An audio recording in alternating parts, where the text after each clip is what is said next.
Howie, are you ready for this? Let me No, do I this. just Let kind me of do want the to fuck around intro. for an hour. Hello, ladies and gentlemen, and everyone in between. I am Levi from Northwest Magic, here with a deck tech video on Urabrask with Howie. Say hello, Howie. Hi, my name's Howie from Northwest Magic. It's not just your channel. Alrighty, let's get into it. I'd love to see what's going on with this Urabrask here. He's a pretty cool little guy, big guy, medium guy. Little big guy, somewhere everything in between guy. I'm just gonna get right into it. The commander is Urabrask. No epitaph. His name is just Urabrask. That's Two quite red big. for a legendary creature by Rex and Impressive. Praetor. He has first strike. He's a 4/4. Whenever you cast an instant or sorcery spell, Urabrask deals 1 damage to target opponent, and you add a red mana. Then he has red, exile Urabrask, then return it to the battlefield, transformed under its owner's control. Activate only as a sorcery, and only if you've cast 3 or more instant and or sorcery spells this turn. He's really cool. He looks so mad, like who did him so dirty, He looks cool. He's got like the dual Wolverine claw looking things, and he's like got the action shot. Yeah, Super. I don't know if I'd want to mess with him. So anyway, he transforms into a saga called The Great Work. Chapter 1, The Great Work deals 3 damage to target opponents and each creature they control. Chapter 2, create 3 treasure tokens. And Chapter 3, until end of turn, you may cast instant and sorcery spells from any graveyard. If a spell cast this way would be put into a graveyard, exile it instead. Then exile the Great Work, then return it to the battlefield, front face up. Couple things. You can't cast mana as though it were mana of any color for if you get it from your... I'm going to start again, okay? Okay. If you would cast something from an opponent's graveyard, you can't spend mana as though it were mana of any color, like other cards that do similar things. I built a deck where you can you don't need to flip to the back. If you're not doing much and you're doing a lot of setup, it's totally cool to go to the back and go through that, and then comes back around to the front. Storm off from there. This is my first attempt at a storm deck, but I think I got it down. It's also cool that it's mono red. Don't gotta go to the back, but we can if we want. That's right. So, Sorry. you start the game, right? And Anyway, you do yeah. that thing that everyone has to do. Not fun, but it's ramp. Ramp. You get some more mana. I want to get there on turn 2 or 3. Turn 2 with a soul ring, turn 3 with anything else. Yeah, and that's why you have 10 ramp, right? You got 100 cards. You got a 1 out of 10 chance of getting something in your opening hand or something in your first 10 cards. Yeah. I like to go up to 12 these days, but the deck is pretty low to the ground. The average mana curve is quite low. It's average mana value of my deck is a 1.61 with lands and 2.48 without lands. So it's real low. So I felt comfortable going down to 10. So notable includes I have Everflowing Chalice, which I like that you can play it on turn 2 to get 1 mana, and it's got multi-kicker, so you can pay 4 to give it 2 counters or whatever. There's a couple proliferate spells in the deck, not too many, but enough where that might be relevant, where you can just get more mana off that. The rest of it's pretty standard package, except for Staff of Completion. We're probably going to go into a little bit more of that a little later, but it can be a 3 mana rock that taps for 2 mana, pay 2 life. On the way to casting Urabrask, hopefully you pull something out of your deck where it's like an electrostatic field or a gutter snipe or one of those cards where whenever you cast an instant or sorcery or non-creature spell depending on the card, it deals 1 or 2 damage to each opponent.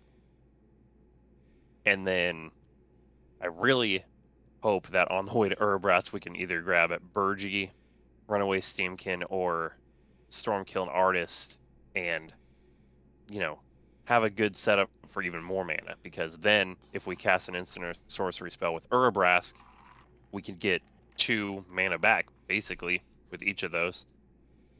Burgie is with any spell. Stormkiller Artist is when you cast or copy a spell, you get a treasure, and then Runaway Steamkin is whenever you cast a red spell, he gets a counter. You remove 3 counters to get 3 red.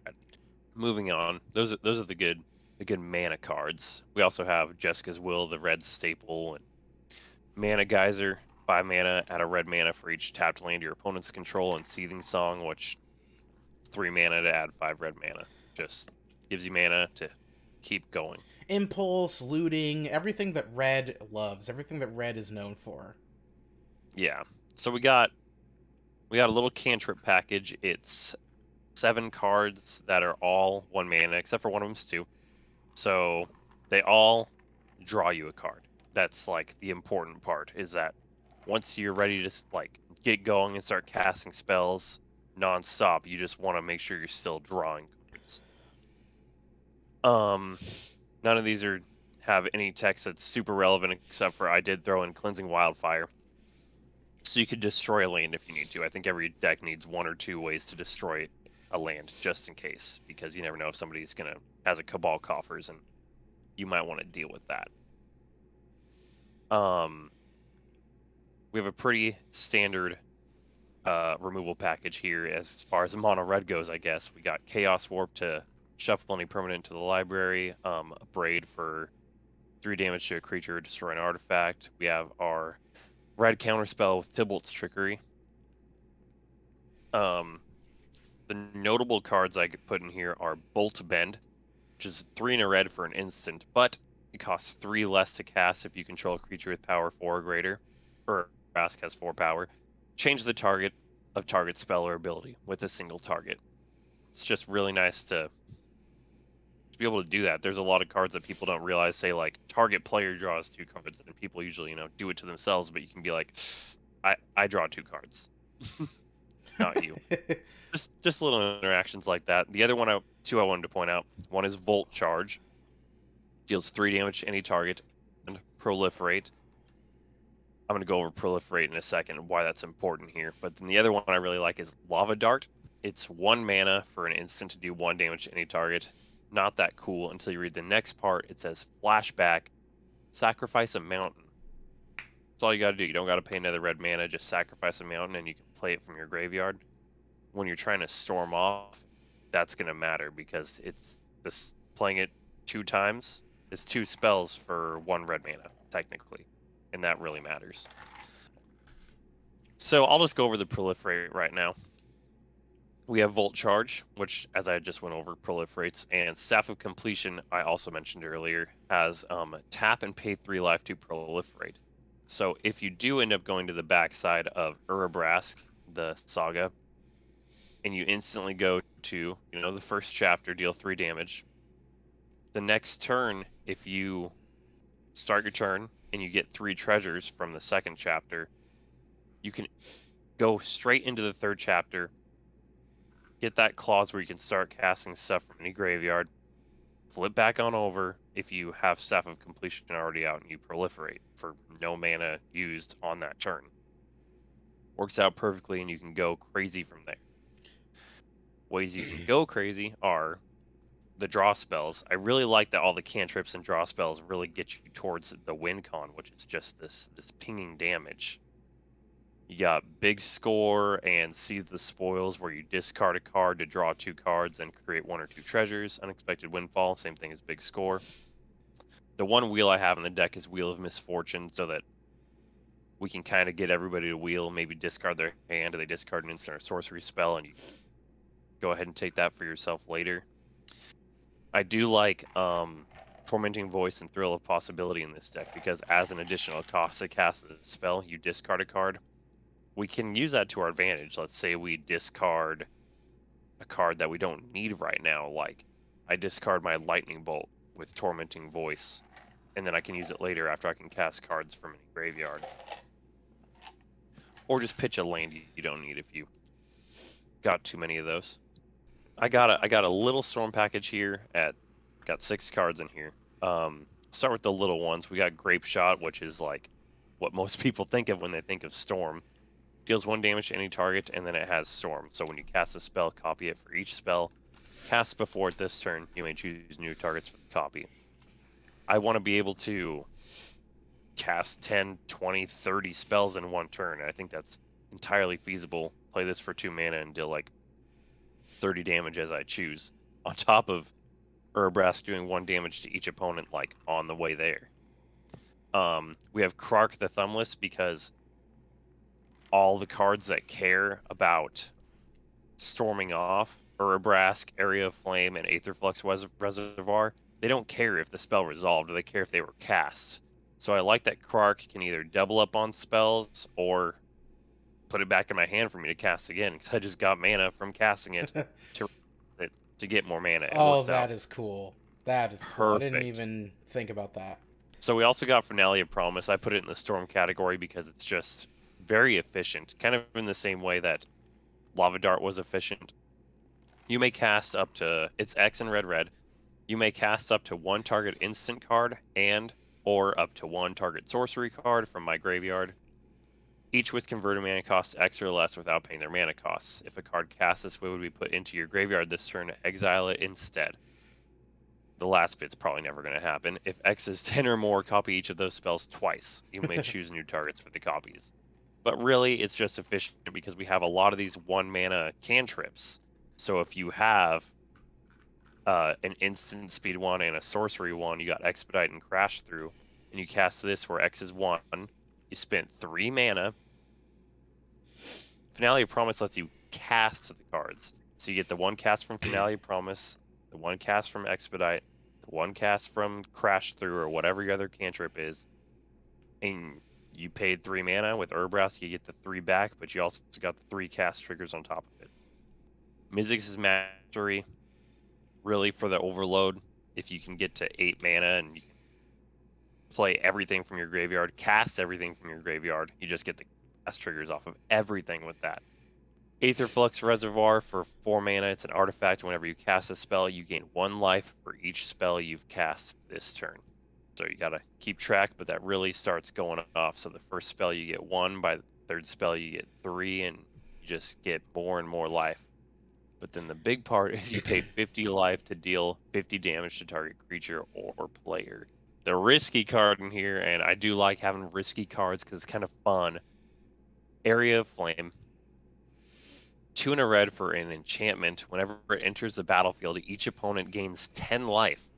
So in a 4-player game, you're giving 30 life away, which is a part people don't like about this. But I think that if you're ready to storm off and go, this can really make a difference, because whenever you cast an instant or sorcery spell, you put a verse counter on Aria of Flame, then it deals damage equal to the number of verse counters on a player or planeswalker. So I believe, I did the math earlier, I believe by the time you cast 8 spells, you've done 36 damage. And I think 8's an easy number to get to. Everything after that is just like crazy. So on the 9th spell, you get 45. On the 10th spell, you've done 55 damage, and you just go on from there. Ooh, also, yeah. Also important to note, they are counters, and we got a couple proliferate cards in here. If you get Aria Flame out early, you got Staff of Completion early, you can proliferate that and speed up the process. That is really cool. Yeah, I like how it's a mono-red storm. Like, that's just cool. No blue. Yeah. Who needs blue anymore these days? No. Not a Urabrask. Not a Urabrask. You don't need no something blue. Something else super important to point out, and it makes the game plan go faster, quicker. Everything you want, but just quicker. We got the damage multipliers. So we got Mechanized Warfare, which makes all your red and artifact sources do 1 more damage. Torbrand does 2 more damage. Sulfim makes everything, all non-combat damage to opponents, do double the damage.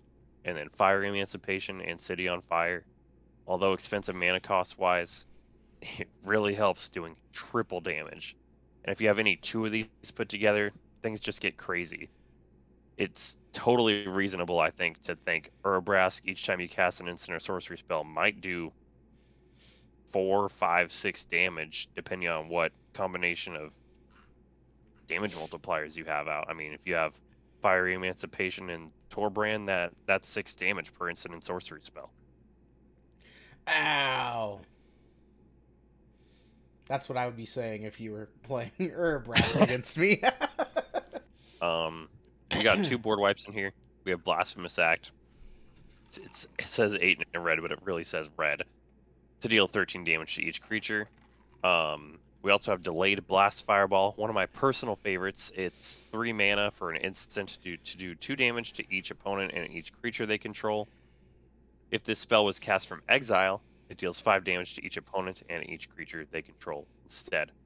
It has Foretell for 6 mana, which is how you typically would get it from exile, but we do, in our draw package earlier, we do have several things that get things off the top from exile. So if you happen to get this off the top from Light Up the Stage, Rob the Archives, Ren's Resolve, or one of those sort of cards, pay 3 mana to do 5 damage to each opponent and each creature they control. Maybe 15, maybe 30, depending on what kind of damage multipliers you have out. Maybe depending on what kind of spells you copy it with. Who knows? That's a Howie certified card right there. It's crazy. It sure is. Okay, well, thank you very much. This has been Northwest Magic with Urabrask. Thank you, Howie. I love this deck. Thanks and see ya. Thanks and see ya. What's her name? It's not Gabby. Olivia something. Yeah, that's right. Olivia. She's like on the CAG, right? What? On the CAG? The Commander Advisory Group. I was like, what is that? Oh,